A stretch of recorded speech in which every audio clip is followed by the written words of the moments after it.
বরকতময়, আবার এই মাসটি হচ্ছে বরকতময়, দিনটি হচ্ছে বরকতময়। ঠিক না ঠিক বলেন না?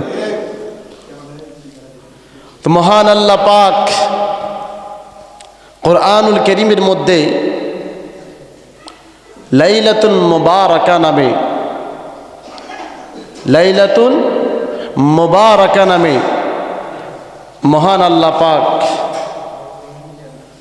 কোরআনুল কারীমের মধ্যে বলেছেন, মূলত হলো লাইলাতুল মুবারাকা দ্বারা বোঝানো হয়েছে এটা শবে বরাতের রাত। যে শবে বরাতের রাত্রিতে আমরা ইবাদত বন্দেগী করলে আমার আল্লাহ প্রথম আসমানে চলে আসে। তখন আমার আল্লাহ মানুষদেরকে ডাকে, বান্দা কি চাস আমার কাছে, তোর কি লাগবে, তোর কি দরকার, কি প্রয়োজন, কি সমস্যা? আমার কথা না, হাদিসে মুবারাকার মধ্যে আল্লাহর হাবিব সাল্লাল্লাহু আলাইহি ওয়াসাল্লাম বলেন, ইখওয়ানি হাদা শাহরু শাবানা শাহরুর রহমতি ওয়াল গুফরানি। قال النبي صلى الله عليه وسلم إذا كانت ليلة النصف من شعبان فقوموا ليلها وصوموا يومها فإن الله تعالى ينزل فيها لغروب الشمس إلى السماء الدنيا فيقول ألا من مستغفر فاغفر له، ألا من مسترزق فارزقه، ألا من تب ليل فأعافه، ألا كذا ألا كذا حتى يطلع الفجر। জোরে বলুন সুবহানাল্লাহ। ভাইরা আমার, যখন শাবান মাসের 15 তারিখ উপস্থিত হয়, তোমরা ওই রাত্রিতে নামাজ পড়ো, দিনের বেলা রোজা রাখো, রাতের বেলা নামাজ পড়ো। কেননা আল্লাহ তাআলা ওই দিন সূর্যাস্তের সময় প্রথম আসমানে অবতরণ করে। সুবহানাল্লাহ। এবং বলেন, তোমাদের মধ্যে কে আছো ক্ষমা প্রার্থী? এবার আসেন, ওই রাতে 3 ধরনের মানুষকে আমার আল্লাহ ক্ষমা করবে না। কয় ধরনের? জোরে বলুন, কয় ধরনের? 3 ধরনের মানুষকে আমার আল্লাহ ওই সময় ক্ষমা করবে না। যারা হচ্ছে মুনাফিক, এই মুনাফিকদেরকে আমার আল্লাহ ওই রাত্রে ক্ষমা করবে না। যারা মুনাফিকি করে, মুখে এক অন্তরে আরেক, এইগুলাকে বলা হয় মুনাফিক। কথা বলেন ঠিক না বেঠিক? যারা মুনাফিকি করে, যারা হিংসুটে, যারা কি হিংসুটে, যারা মুনাফিক, যারা হিংসুট, তাদেরকে আমার আল্লাহ ওই দিন ওই রাত্রে কবুল করবে না। 2 নম্বর হলো যারা মা বাবাকে কষ্ট দেয়, যারা মা বাবার অবাধ্য সন্তান, মা বাবার খেদমত করে নাই, মা বাবা যেটা বলে সেটা শুনে নাই, সত্য ন্যায়ের পক্ষে থাকে নাই, মা বাবার সঙ্গে বেয়াদবি করেছে, ওই সমস্ত মানুষদের যতক্ষণ মা বাবা মাফ না করবে, ওই বরাতের রাতে যদি সেজদায় পড়ে কান্দেও ওই সময় কাজ হবে, কাজ হবে না। 3 ব্যক্তি হলো যেই মানুষটা অন্য মানুষদেরকে কষ্ট দেয়,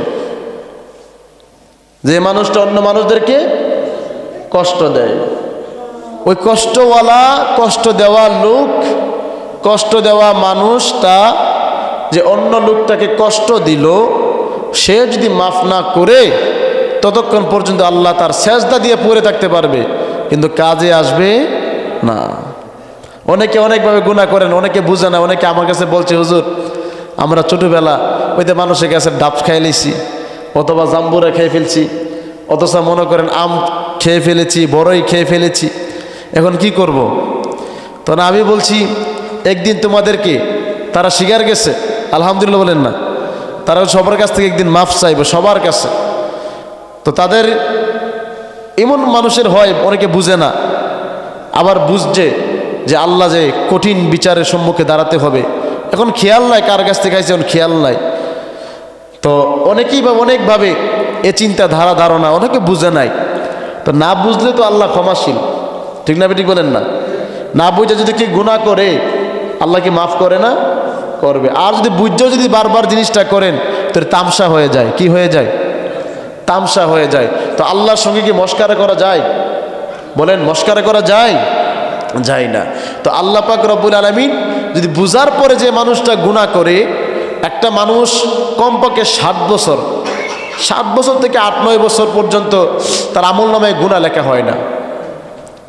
এরপরে আস্তে আস্তে তার আমলনামায় যদি গুনাহ নেশায় যদি ঢুকে যায়, খারাপি লাইনে ঢুকে যায়, গুনার কাজ করে, তখন তার আমল নামে গুনাহ লেখা হয়, এর আগে গুনাহ লেখা হয় না।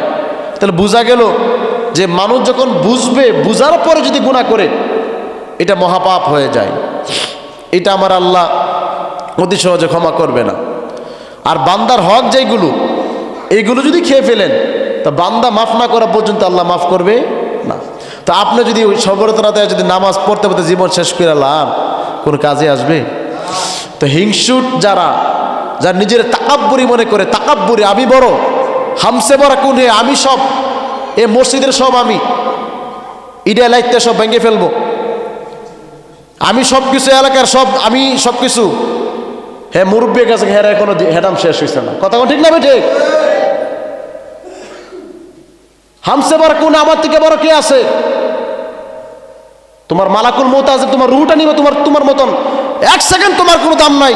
মালাকুল মৌত যখন তোমার কাছে আসবে, আজরাইল আসার সঙ্গে সঙ্গে, রুহটা নেওয়ার সঙ্গে সঙ্গে, এখন তোমার রুহ আসে বিদায় মুখ দিয়ে কথা বলা যায়, রুহ যখন শেষ হয়ে যাবে তখন তোমার সব শেষ। কার সঙ্গে বাহাদুরি করো? কার সঙ্গে বাহাদুরি করো? বাহাদুরি থাকবে না, বাহাদুরি থাকবে না, বলে দিলাম। এ দুনিয়া বাহাদুরি থাকবে না, বাহাদুরি শেষ হয়ে যাবে, ক্ষমতা শেষ হয়ে যাবে, শরীরের আয়ু শক্তি সব শেষ হয়ে যাবে। একমাত্র মালাকুল মৌত আজরাইল আপনার রুহটা নিয়ে যাবে, তখন আপনার দুনিয়ার কোনো বাদশাহী, দুনিয়ার কোনো ক্ষমতা, আমি মসজিদের অমুক সভাপতি সেক্রেটারি, আমি অমুক মাওলানা, আমি অমুক এলাকার দানবীর, না না, এগুলোর টাইম নাই। আজরাইল আসলে এগুলোর টাইম নাই, দেখার সময় নাই। কে আপনি? হোয়ারি, কে আপনি? কি নাম আপনার? কবে লাশ। কি বলবে? লাশ। কেউ নামও নিবে না স্যার এনার। আর যারা ওলামায়ে কেরামের সঙ্গে বেয়াদবি করে তাদের ঠিকানা হবে ফি নারি জাহান্নাম। আল উলামা ওয়ারাসাতুল আম্বিয়া, হক্কানি আল উলামায়ে কেরাম হচ্ছে নবীজির ওয়ারিস। ওয়ারিসের সঙ্গে যারা উঁচু গলায় কথা বলে তারা আমার নবীর সঙ্গে উঁচু গলায় কথা বলে। একটা আলেমের সঙ্গে যখন উঁচু গলায় কথা বলবেন তখন মনে করতে হবে নবীর সঙ্গে উঁচু গলায় কথা বলতেছেন, কারণ নবী বলছেন আমার ছায়াটা হলো উলামায়ে কেরাম, আল্লাহর ওলিরা। কারণ আমি দুনিয়াতে কিছু রেখে যাই নাই, কোরআন রেখে গিয়েছি, আমার পরে আমার ওয়ারিস রেখে গেলাম। এই কোরআনকে তোমরা আঁকড়িয়ে ধরো, কোরআনকে আঁকড়িয়ে ধরো। উলামায়ে কেরাম তারা হক্কানি ন্যায়ের পক্ষে কথা বলে, কোরআনের কথা বলে, তাদের সংস্পর্শ হয়ে যাও, তাদের সঙ্গী হয়ে যাও। খবরদার, আল্লাহর ঘরের ইমামের সঙ্গে কখনো উপর গলায় কথা বলবা না, তোমার গলা টুট ছিঁড়ে ফেলবে আজরাইল। বাহাদুরি দেখাও, মসজিদে এসে বাহাদুরি দেখাও। আমরা উড়ে জুড়ে বসি নাই উলামায়ে কেরাম, চাকরির জোরে আমরা এখানে আসি নাই। চাকরি আমাদের কচু পাতা, কারণ আল্লাহ আমাদেরকে যে এলেম, যেটুকু আল্লাহ বানিয়েছেন আলহামদুলিল্লাহ, সারা বাংলাদেশে আলোচনা করতে পারবো। মসজিদ 3.5 লক্ষ মসজিদ আছে, এক মসজিদের জন্য আমরা বসে থাকি না। কিন্তু হক কথা বলতেই হবে, হক কথা বলতেই হবে। আল হাক্কু মুররুন, হক কথা দিতা। আপনার মনে কষ্ট হলে আমার কোনো অসুবিধা নাই, আমি হক কথা বলবো। আমি আপনাদের সামনে আলোচনা করতেছি, আপনারা এখানে মানুষ কতজন? এই যে এখানে বসে আছেন, ধরেন এখানে 30-40 জন, 50 জন আছেন, ঠিক না বেঠিক বলেন না? আমার জন্য যদি আরেকটা ভাই যদি দিনের কথা শুনে আল্লাহর ঘরে আসে, ফায়দা আছে না নাই? আছে না নাই? এবার বলেন, এই যে আপনাদের এলাকাতে এই মসজিদে যে আপনারা আসতেছেন, ধরেন আরও আসবেন, তো প্রত্যেক জুমা খুতবা থেকে, তাফসীর থেকে আলোচনা হয় কি হয় না? হয়। কিন্তু শুনেন, আপনারা যদি একটা জিনিস না বুঝেন তাহলে আমাকে বলবেন, আমি জিনিসটা বুঝাবো, ঠিক না বেঠিক বলেন না? কিন্তু আপনাদের এখানে একটা, এই যে ক্যামেরা, এই যে এখানে ক্যামেরা আছে, এই যে এখানে একটা ক্যামেরা দেওয়া, এর মাধ্যমে এখান থেকে দেওয়ার পরে হাজার হাজার মানুষ দেখবে। অনেকে বিদেশ থেকে ফোন দিয়ে, হুজুর আপনার আলোচনা শুনে হুজুর আমি নিজেকে বুঝতে পারি নাই, অনেক গুনার কাছে লিপ্ত ছিলাম, আমি এখানে বসে বললাম মিথ্যা না, সত্য কথা বলতেছি। উনি ফ্রান্স থেকে ফোন দিছে, হুজুর এখানের অবস্থা খুব নাজাহেল অবস্থা, ইমান রাখা বহুত বড় মুশকিল, কিন্তু হুজুর আমি ইনশাল্লাহ নিজের যত গুনার কাজ আছে সব ছেড়ে দিছি, আমার চোখকে আমি হেফাজত রাখি। এই মিডিয়ার মাধ্যমে, ক্যামেরার মাধ্যমে সারা বিশ্বের মধ্যে ছড়িয়ে যায়। হাজার হাজার মানুষ দেখে। আপনার এখানে কতজন? 200 জন। আপনি না জানলে বুঝবেন। আপনি যদি কোন এটা ভেঙে ফেলবেন, ক্ষমতা কিনে মসজিদে দেখান, ক্ষমতা দেখাইতেছে মসজিদে আমি বড়, এটা আমার ক্যামেরা নাকি ভেঙে ফেলবে। কেটা কি করবো, আমি ক্যামেরা ভেঙে ফেলবো? মসজিদে আমার সঙ্গে ক্ষমতা দেখাইতে এসছে। এ ক্ষমতা মসজিদে চলবে না। না জানলে বুঝবেন, না বুঝলে বুঝবেন, বুঝাবো। কারণ মুসলমান, আল মুসলিম এখন মুসলিম, মুসলমান কি ভাই ভাই। এখানে আমার কোনো কারোর সাথে শত্রুতা আমি আছে না, কারোর ধন সম্পদ আমি কায়রা নিছি। ভাইয়েরা আমার, মনে রাখবেন, এটা রাখার উদ্দেশ্য হলো যে আপনারাও শুনেন, সারা পৃথিবীর মানুষও আলোচনাটা শুনো। ঠিক না বেরিক বলেন না? কোরআন থেকে শবে বরাতের যে আলোচনা, শবে বরাত তো আমাদের সামনে আছে, ঠিক না? এই 3টা জিনিস যদি আজকে ইউটিউবের মাধ্যমে, মিডিয়ার মাধ্যমে চলে যাবে যে 3 জন লোকের দোয়া শবে বরাতে কবুল হবে না। 1 নম্বর হিংসুর আর মুনাফিক। 2 নম্বর যারা মা বাবাকে কষ্ট দেয়। অনেক সন্তান আছে মা বাবার কষ্ট দেয়, ঠিক না বেরিক বলেন না? বাবা বলে একটা, বাবার কথা শুনে না। মা বলে একটা, মার কথা শুনে না। তো যে মা বাবা এত কষ্ট করলো, ওই মার কথা বাবার কথা যদি না শুই না শবে বরাতের রাতে যদি সেজদা দেন, এই সেজদা কবুল হইব? জীবনও হবে না। মা বাবার যদি, মায়েরা যদি উমরা করেন, হজ করেন, মা বাবার অর্থ সম্পদ না দিয়া এই উমরা হজ হইব? জীবনও হবে না। আগে মা বাবাকে খেদমত করতে হবে, মা বাবার সেবা করতে হবে। 3 নম্বর হলো যে পরের হক যারা মেরে খায় তাদের দোয়া আমার আল্লাহ কবুল করবে। এই জন্য এই 3টা জিনিস আপনারা খেয়াল রাখবেন। আর এই শবে বরাত যখন চলে আসবে, এই রাত্রিতে অনেক বরকত ফজিলত আছে ইনশাল্লাহ। শবে বরাতের রাত্রিবেলা ইনশাল্লাহ সেই ব্যাপারে আলোচনা হবে। আজকে একটু, যেহেতু জুমার দিন সময় অল্প, জুমার দিনে এত সব কথা খোলাসা করা যায় না, দিন ছোট, আবার সময়ও খুব অল্প। শবে বরাতের আমরা রোজা রাখি কি না? যেমন শবে বরাতের রাত্রে, শবে বরাত হচ্ছে মঙ্গলবার, আগামী 3 ফেব্রুয়ারি মঙ্গলবার শবে বরাত রাতের বেলা। তো মঙ্গলবারের সোমবারে রাত্রে, আমি তো আজকে এখন মাইক দিয়ে বলতেছি, মিডিয়ার মাধ্যমে যাবে, আপনারা বাড়িতে বলবেন। সোমবারের রাত্রিবেলা খাবেন, মঙ্গলবার রোজা রাখবেন সারাদিন, এরপর রাত্রে বন্দেগী করবেন। এরপরে আবার আপনারা বুধবার আপনারা আর রোজা রাখবেন। কয়টা রোজা হলো? 2টা রোজা। এই 2টা রোজার যে এমন ফজিলত, এমন বরকতে 2টা রোজা, আল্লাহু আকবার বলেন না? অনেক ফজিলত আছে, অনেক বরকত আছে। 1 বছর রোজা রাখলে যেই পরিমাণ সওয়াব, শবে বরাতের 1 দিন রোজা রাখলে সেই পরিমাণ সওয়াব। এত আসতে কইলেন, জোরে কোন সুবহানাল্লাহ। কেমন ফজিলত, কেমন বরকত রোজার। তো ভাইয়েরা আমার, তাহলে এই শবে বরাতের রোজাটা আপনারা সকলে রাখার চেষ্টা করবেন। আর বিশেষ করে কারণ কি, এই রোজাগুলো রাখলে সামনে আসতেছে রমজান, ঠিক না বেঠিক বলেন না? এই রমজান মাসে আমরা কি করব? রোজা রাখবো। তো আমাদের যদি আগে থেকে যদি একটা ট্রেনিং না দিই, তাহলে রমজান মাসে একটু বেহাল অবস্থা হয়ে যায়, ঠিক না বেঠিক? রমজান আসলে জানি কেমন কেমন রোজাটা খুব কষ্ট হয়ে যাইতেছে।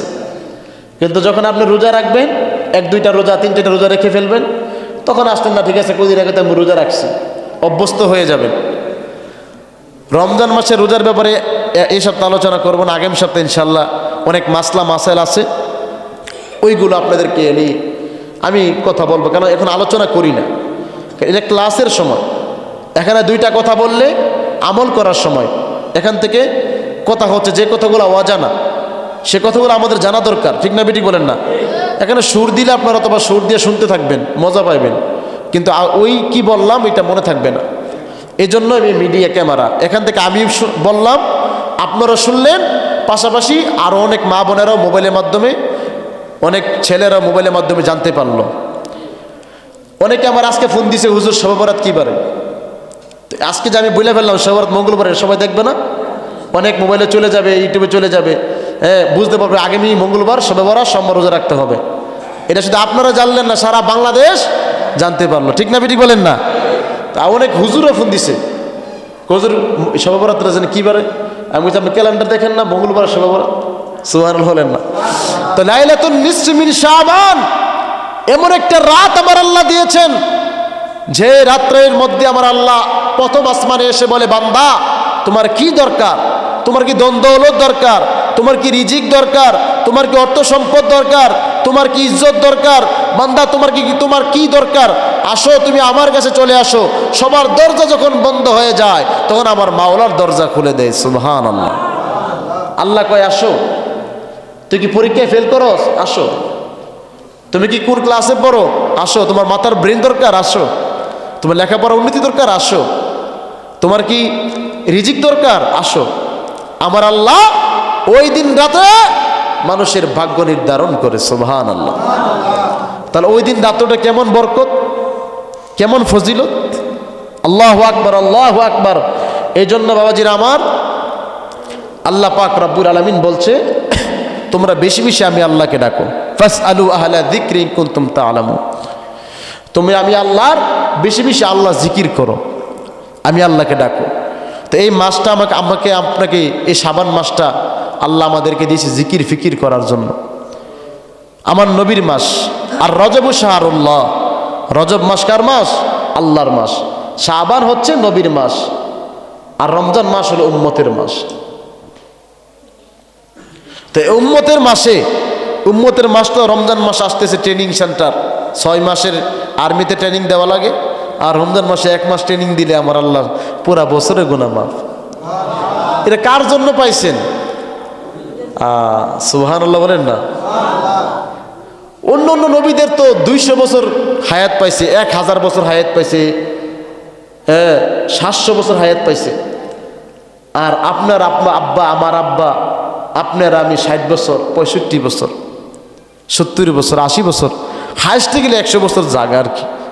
কম, এখনকার যুগে কম, অল্প সময় হায়াত। 40 বছরে 20 বছরে চলে যায়। তো এত অল্প হায়াতের মধ্যেও আমরা আল্লাহকে ভয় করতে পারি না, যে আজকে মরলে যে আমাদের লাশটার কান্দের মধ্যে নিয়ে যে সমাজের মানুষ কবরে গিয়ে শোয়াই দিব, এই চিন্তা আমাদের নাই। কসম বিল্লাহ। দেখেন, আপনাদের যদি চিন্তা থাকতো, আইন যদি কোনো আমার চিন্তা আছে, আমি বলবো আপনি মিথ্যাবাদী। বলবো এটা আবার কেমন কথা হুজুর, আমাদের চিন্তা আছে? এটা উপরে চিন্তা, মনের ভিতরে চিন্তা নাই। মনের ভিতরে যা চিন্তা থাকবে সে নামাজ কখনো ছাড়বে না। কথা বলেন? আপনার যদি কবরে ভয় থাকে যে আমার রুহটা নিয়ে যাবে, সে কখনো নামাজ ছাড়বে না, সে কখনো রোজা ছাড়বে না, সে শবে বরাত ছাড়বে না, সে শবে কদর ছাড়বে না, সে কখনো মামর খেদমত ছাড়বে না, সে কখনো নিজের অহংকারী আমিত্ব দেখাবে না, সে কখনো ক্ষমতা দেখাবে না, সে কখনো পরের হক মারবে না, সে কখনো মিথ্যা কথা বলবে না, সে কখনো গীবত গাইবে না, সে কখনো শেখায়ত করবে না, সে কখনো অন্য মানুষকে কষ্ট দিবে না, সে কখনো মুসলমান ভাইকে আঘাত দিয়ে কথা বলবে না, সে কখনো তার গাম্ভীর্যতা দেখাবে না। যদি আল্লাহর ভয় আর কবরের ভয় যদি যার অন্তরে থাকবে, কসম বিল্লাহ, সে এইগুলো থেকে আস্তে আস্তে ফিরে আসবে। আজকে আমার অন্তরে তো নাই কবরের ভয়। আমাদের কি কবরের ভয়? মাঝে মধ্যে অনেক সময় ভয় হয় যে হাই হাই হাই, আল্লাহ কি জবাব হবে, मुस्तफ़ा का सामने क्या जवाब है, महशर का सामने मौला का सामने मेरा क्या जवाब है। কোনো জবাব নাই, আল্লাহ দরবারে কোনো জবাব নাই। এই জন্য বলা হয়েছে যে আল্লাহ দরবারে যদি তুমি দাঁড়াতে চাও, কোনো মন্ত্রী এমপির সামনে দাঁড়াতে গেলে আমাদের কত কাপড় পরে কত স্মার্ট হয়ে যেতে হয়, ঠিক না বেটি বলেন না? আবার কত কিছু নিয়ে দাঁড়াতে হয়। সাধারণত ইলেকশনে দাঁড়াতে গেলে লক্ষ লক্ষ কোটি কোটি টাকা লাগে, ঠিক না বেটি বলেন না? তো আপনি কাল হাসরের ময়দানে কোন আমল নিয়ে, কোন কোটি আমল আছে আপনার, কোন লক্ষ আমল আছে আপনার, কি নিয়ে দাঁড়াবেন? আয় হায় হায়। তো আমাদের কিসের বাহাদুরি, কিসের এত ক্ষমতা, কিসের এত দুনিয়া? দুনিয়া করতে করতে বাপ জীবনটা শেষ করে ফেলেছি। ছেলের জন্য, মেয়ের জন্য, স্ত্রীর জন্য, ধন সম্পদের জন্য, টাকা পয়সার জন্য এই দেহ থেকে পানি রক্ত জড়াইছি। কার জন্য করলাম? আর কি নিয়ে কবরে যাব? শবে বরাত আসতেছে, তওবা করেন আল্লাহর দরবারে, আল্লাহ ভুল করছি বাবা, আল্লাহর কসম কানে ধরছি আমি, আল্লাহর কসম করে বলি, আল্লাহ যাতে আমাকে বিন্দু পরিমাণ অহংকার না দেয়, বিন্দু পরিমাণ আমাকে রিয়া না দেয়। কিন্তু আমি একটা কথা বলে দিয়ে যাই, শুধু আপনাদের এলাকায় নয়, বিভিন্ন জায়গায় যাওয়া হয়েছে আলহামদুলিল্লাহ। সাধারণ মাহফিল নয়, এমন গেছে যে হাজার হাজার মানুষ, আমার ভিডিও আছে অলরেডি, ক্যামেরা, হাজার মানুষ আমি আলোচনা করছি, এমন মানুষও কাঁদছে। অনেক যুবকেরও আল্লাহ রাস্তায় আসছে একমাত্র ক্যামেরার কারণে, মিডিয়ার কারণে। এটা কি কোনো অসুবিধা আছে বাবা? কারো সমস্যা হইতেছে না? এরা গিয়ে আপনার ঘুষি মারতেছে? অথবা জানেন না, জানবেন। আল্লাহর রাস্তা আমি কারোর প্রতি কোনো হিংসা নাই, কারোর প্রতি আমি রাগ না। আমার কথা আপনারা কষ্টই দেখলে আমাকে বেয়াদবি যদি হয়ে থাকে আমার কথায়, আমি একটা জিনিস ভয় পাই কি জানেন? আল্লাহ আমাকে দেখতেছেন, আল্লাহ আমাকে স্বয়ং দেখতেছেন। আমি একটা জিনিস ভয় পাই, যে আমার আচরণ দেখি কষ্ট না পায়, আমার আচরণ দেখি কষ্ট না পায়, বেয়াদবি না হয়। এই বেয়াদবিটা আমি খুব ভয় পাই, কারণ বেয়াদবি করলেই শেষ, ঈমান আমল বরবাদ হয়ে যাবে। আমি বেয়াদবিটাকে ভয় পাই। আমি এখনো আমার দাদা আমার পদা গালিগালাজ করে, মানে মস্কারা করে বলুক, মাঝে মাঝে কথা বলুক আমাকে, অনেক সময় কথা না মিললে আমাকে, কিন্তু আমি এখন দাদাবের সামনে দাঁড়াই থাকি, রাগ করি না। কারণ আমার যদি ওনার সঙ্গে, উনি আমাকে মহব্বত করে বলে, ওনার সঙ্গে যদি আমার বেয়াদবি হয়ে যায় তাহলে আমি শেষ। আমার মা আমাকে এখনো অনেকবার আমাকে বলে, অনেক ধমক দে, এত বড় হইছি, সারা বাংলাদেশে মার ওয়াজ করি, মা ওয়াজ শুনে, আমার ওয়াজও শুনে ইউটিউবে, এই মোবাইলে ওয়াজ দেখার পরে আমার আম্মা, আমি বাড়ি গেলে অনেক সময় একটু কথা হয়ে যায়, ধমক দিয়ে আমারে, বড়ি খানা, ওষুধ খানা, ধমক দিই। এটা আমি পরে মাফ চাই, ধমক দিয়ে আবার মাফও চাই, আম্মা আবার রাগটা করেন না, এটা আমার মানে মহব্বত করে গেছি। আম্মা জানে পুত্র, আমি যা থারফা দেখো যা। মা আমি এখন আসার পথে যদি বাড়ির যাই, কখনো আমার মাথার উপর হাত বোলাই দেয়, আসার পথে ফুদা দেয়, তখন আমি একটা জিনিস বিশ্বাস করি, আমার রিজিক এখানে না, যেখানে আমার রিজিক আছে আমার সেখানে যেতে হবে। আমি বিশ্বাস করি আমার মা আমার মাথার উপর হাত বুলাই দিছে, আমার দুনিয়ার কোনো ভয় নাই, আমি কাউকে ভয় পাই না। যেখানে মরার সেখানেই মরবো, যেখানে বাঁচার সেখানেই বাঁচবো, যেখানে রিজিক আছে আমি এখানেই থাকবো, যেখানে রিজিক না আমি সেখান থেকে চলে যাব। কথা কোন ঠিক না ঠিক? এই মা থেকে মাথার মধ্যে হাত দেয়, হাত দিয়ে ফুদা দেয়। এই হাত দিয়ে যে ফুদা দেয়, আমি মনে করি কি জানেন, আরে আমার আর কিচ্ছু লাগবে না, আমার মা যে আমার মাথার উপর হাত দিছে, ফু দিছে, এটা আমার যথেষ্ট। আমার মা আমার লেগে দোয়া করে, আমি অনেক কিছু পাই, এটা আমার মা আমার লেগে দোয়া করে। তো এই জন্য বাবাজিরা আমার, তো জীবনে অনেক আলোচনা হাজার মানুষের সামনে করি, কিন্তু মাও আমাকে ধমক দেয়, মারে, এরপর আমি চাই যে আমার মার সঙ্গে আমার বেয়াদবি যেতে না হয়। বেয়াদবি হলে আমি শেষ, বরবাদ হয়ে যাব। আমার বাপ তো বাড়ি নাই, আজকে বাপ থাকতো বাপের ফাওটা দুইটা সুমা দিতাম, কতক্ষণ সুমা দিয়ে ফুরে থাকতাম। বাপ যে এত মূল্যবান জিনিস, এটা আমি বাপ হারাইছে, আমি বুঝি যে বাপ যে কত মূল্যবান জিনিস ছিল। তো বাবাজিরা আমার, আল্লাহ যেন আমাদের সবাইকে কবুল করে, সবাই বলি আমিন। আলোচনা অনেক ছিল।